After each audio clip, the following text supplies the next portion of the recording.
जी कि उठाइए बोतल कहीं और चल के पिया करेंगे, कि उठाइए बोतल कहीं और चल के पिया करेंगे, जब मांगेगा खुदा हिसाब तो पैक बना कर दिया करेंगे।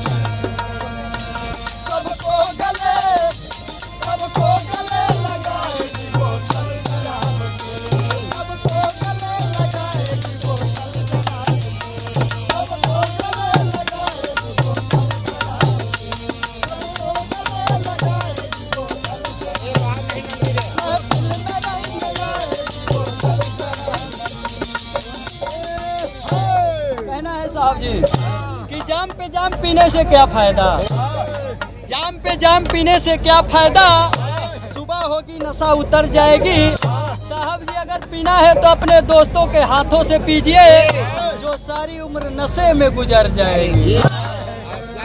डायरेक्ट पहुंच जाइए।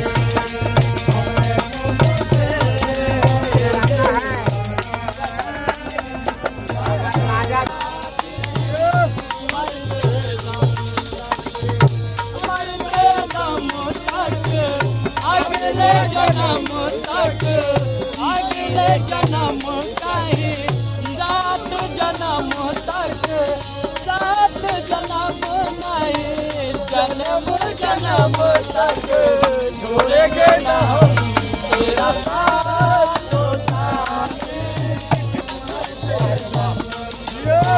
छोड़ेंगे न हम तेरा साथ तो साथ।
में कभी कयामत नहीं होती।